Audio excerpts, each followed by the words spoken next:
नमस्कार दोस्तों, आज की इस कहानी में आप सभी लोगों का स्वागत है। मेरे पिता ने अपनी पूरी जमा पूंजी से किसी तरह से मेरी शादी रेलवे में काम करने वाले मोहित से करा दी थी। पर शादी के 3 सालों तक जब मैं मां नहीं बन सकी तो मेरी सास मुझे तलाक की धमकी देने लगी। हमने बहुत से उपाय किए लेकिन सफलता नहीं मिली। फिर मेरे शातिर दिमाग में एक उपाय आया। उस समय मेरा देवर कुणाल हमारे पास शहर में परीक्षा देने आया। एक दिन कुणाल अपने कमरे में आया था तो मैं उसके पास पहुंची और उसके गालों को फैलाने लगी। तभी कुणाल ने मुझको अपनी बाहों में खींच लिया और मेरे साथ। मैं अपने परिवार की बड़ी बेटी थी। मुझसे छोटी मेरी बहन सपना है। मेरे पिता एक सेठ के यहाँ मुनीम हैं। उन्होंने सरकारी स्कूल, सरकारी अस्पताल और सरकारी राशन के भरोसे किसी तरह हम लोगों को पाल पोस के बड़ा किया। मेरे पिता ने अपनी पूरी जमा पूंजी से किसी तरह मेरी शादी रेलवे में काम करने वाले मोहित से करा दी थी। सरकारी नौकरी वाले दामाद के लालच में इस शादी पर 5 लाख रुपए खर्च हो गए थे। अब कोई बचत नहीं थी क्योंकि परिवार में दामाद के आने से दिखावे पर खर्च बढ़ गया था।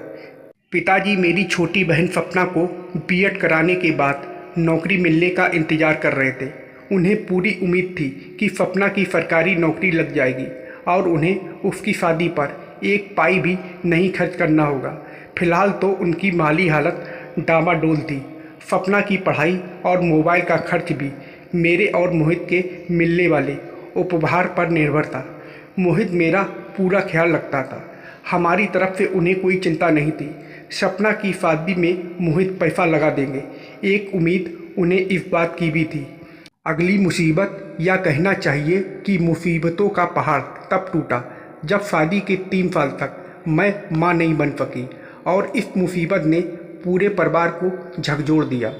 गनीमत यह थी कि मैं अपने पति के साथ शहर में रेलवे क्वार्टर में रहती थी। सास के ताने मोबाइल फ़ोन पर मुझे बराबर सुनने पड़ते थे। मेरे पिता का मुझसे भी बुरा हाल था। मेरी सास तलाक की धमकी देकर पिताजी का खून सुखा देती थी। मेरी सास के ताने शादी में मनचाहा दहेज न मिलने से शुरू होकर बच्चा न होने पर ख़त्म होते थे। मेरे पूरे मायके को अभागा मनहूस कहा जाने लगा था। मेरी छोटी बहन सपना को भी इस झगड़े में लपेट लिया गया। मेरी सास सपना से कहती थी कि ज़रूर मेरी परवरिश ठीक से नहीं की गई। बचपन की गलत आदतों के चलते मैं बाज हो गई हूँ।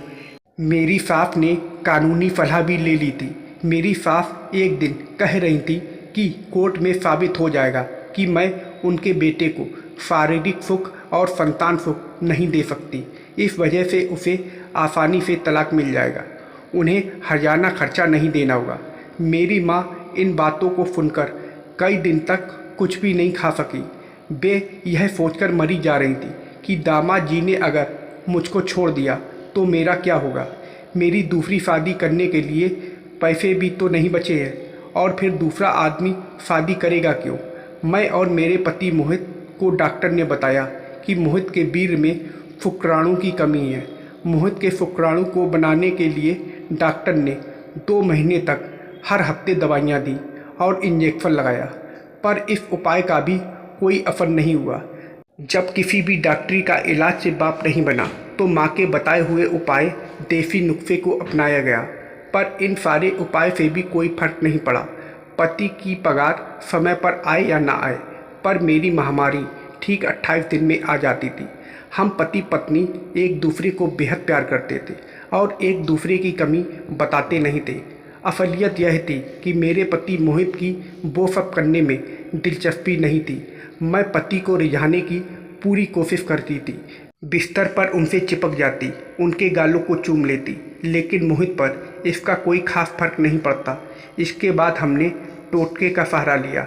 मंगलवार के दिन हम पति पत्नी ने कुम्हार के घर जाकर पुत्र प्राप्ति के लिए प्रार्थना की और एक डोरी जिससे वह मिट्टी के बर्तन बनाता है मांग लाए। घर आने के बाद एक गिलास में पानी भरकर वह डोरी उसमें डाल दी। 1 हफ्ते तक वह डोरी उस पानी में भिगोकर रखी। अगले मंगलवार को गिलास में से डोरी निकालकर हम दोनों ने वह पानी पी लिया और इसके बाद वह डोरी हनुमान मंदिर जाकर समर्पित कर दी। उस रात हम दोनों ने संबंध भी बनाए ताकि मैं माँ बन सकूं। फिर 28वें दिन जब मुझको पीरियड नहीं आया तो मोहित दौड़कर प्रेगनेंसी टेस्ट किट ले आया, पर यह कोशिश भी नाकाम रही। 29वें दिन खाना बनाते समय मुझको पीरियड हो गया। मोहित की बहन ने एक टोटके को आजमाया। अपने बच्चे का पहला टूटा हुआ दूध का दांत एक काले कपड़े में बांधकर काले धागे की मदद से मेरी कमर पर बांध दिया जब तक मैं पेट से ना हो जाऊं। इस धागे को किसी भी कीमत पर ना उतारने की कठोर हिदायत दी गई। दूध के दांत को कमर पर बांधे हुए भी 3 महीने का समय हो चुका था, लेकिन अभी भी मेरी कोख सूनी थी। धीरे धीरे मोहित भी अब मुझको ही बच्चा ना होने के लिए कसूरवार मानने लगा था। ससुराल पक्ष की मौसी, नानी, बुआ, ताई सभी मुझको ताने देने लगे थे। मेरे पास खुदकुशी करने के अलावा कोई रास्ता नहीं बचा था। मरने की सोचना आसान है, पर मरना आसान नहीं। कहते हैं कि मुसीबत इंसान को बहुत ही चालाक और धोखेबाज बना देती है।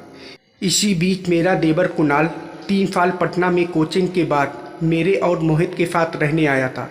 शहर में उसके सरकारी नौकरियों के एग्ज़ाम थे। मुझको कुणाल के आने से बहुत राहत हो गई। मोहित और मेरी सास को अब मुझ पर चिल्लाने का मौका नहीं मिलता था। मेरी कुणाल से खूब बनती थी। ऐसा लगता था जैसे हम दोनों जन्म जन्मांतर के दोस्त थे। कुणाल के हर काम का समय तय था। सुबह 5 बजे जागना, योगासन, 2 किलोमीटर की दौड़, फिर दोपहर में घंटों तक सोना और रात 12 बजे तक पढ़ाई। मैं असिस्टेंट की तरह खड़ी रहती और देवर की हर फरमाइश को मुंह से निकलने से पहले पूरा कर देती। मोहित के घर आने के बाद उनकी मोटरसाइकिल से हम दोनों खरीदारी के बहाने निकल जाते थे। मुझको शादी के 3 साल बाद पता चल रहा था कि मैं किस गली और किस मोहल्ले में रह रही थी। शहर में कौन कौन सी घूमने की जगह थी। प्रेम को पनपने के लिए इतनी जगह बहुत है। एक दिन दोपहर को कुणाल के उठने का समय हो गया था। मैं उसके लिए चाय बना लाई, लेकिन उठाया नहीं, बल्कि उसके हाथ पैरों को फैलाने लगी। उसके बालों में उंगलियां फिराने लगी। कुणाल ने एक झटके में मुझको खींचकर सीने से फटा लिया और मुझको अपनी बाहों में भर लिया। फिर हम एक दूसरे में खो गए। अगले दिन मैं और कुणाल नज़र नहीं मिला पा रहे थे, पर हमारे बर्ताव से साफ समझ आ रहा था कि हम दोनों बहुत खुश थे। एक दिन मैं रसोई घर में खाना बना रही थी, तभी कुणाल ने रसोई घर में आकर मेरी कमर में पीछे से हाथ डाला और पीछे को फैलाने लगा, तो मैंने गुस्से में उसकी पीठ पर हल्के से चिमटे से मार दिया। उसे लिमिट में रहने के लिए हिदायत दी, और जब कुणाल बुरा मान गया तो तुरंत ही मैंने कान पकड़कर माफ़ी मांग ली। मेरा खुरापाती दिमाग पूरी कुशलता से काम कर रहा था। एक रात मैंने मोहित को बताया कि मैं इन दिनों शिवलिंगी बीज का एक भाग और पुत्र जीवक बीज के 2 भाग को मिश्री के साथ खा रही हूँ। ननद का दिया टोटका बंधा ही है, तो आज अच्छी उम्मीद है। फिर रात में देर तक मैंने मोहित के साथ भी संबंध बनाया। यह कई दिनों तक चलता रहा। दोपहर में कुणाल और रात को मोहित के साथ प्यार। इस बार मेरी कोशिश रंग लाई। शाम को मैंने मोहित की पसंदीदा कॉफ़ी और पकौड़े बनाए और उसे यह खुशखबरी सुनाते हुए उसकी गोद में बैठ गई, तो मोहित ने मुझे ढेर सारा प्यार किया। मेरे घर वालों को जब यह बात पता चला तो उनकी खुशी का ठिकाना ना रहा। मेरी माँ ने पूरे मोहल्ले में लड्डू बांटे। मेरी बहन सपना भी बहुत खुश थी। उसने मुझे फ़ोन कर बधाई दी। अब मेरी सास भी मुझे प्यार करने लगी थी। वह मेरा बहुत ख्याल रखने लगी थी। कुणाल अपने एग्ज़ाम देकर वापस पटना चला गया था। मैंने प्रेगनेंसी के आखिरी दिनों में कुणाल को वापस बुला लिया। अब दिन भर बेरोक टोक कुणाल मेरे साथ रह सकता था और एग्ज़ाम की तैयारी भी कर सकता था। ठीक मेरी डिलीवरी के दिन कुणाल का रिजल्ट आ गया। कुणाल को सरकारी नौकरी मिल गई। मेरे बच्चे की आँख मुझसे मिलती थी। कान, नाक, बाल ससुराल के किसी न किसी सदस्य से मिलते थे। मेरे सास और मेरे पति मोहित की खुशी का ठिकाना ना रहा।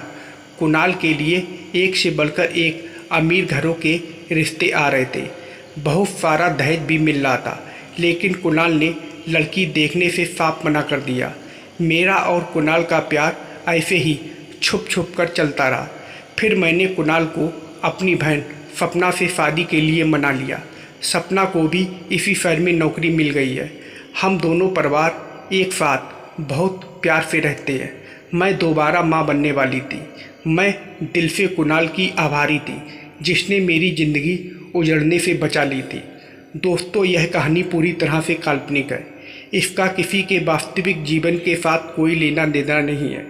तो दोस्तों, आप लोगों को यह कहानी कैसी लगी कमेंट करके ज़रूर बताइएगा और वीडियो को लाइक और सब्सक्राइब करना मत भूलिएगा। वीडियो को पूरा देखने के लिए आप लोगों का बहुत बहुत धन्यवाद।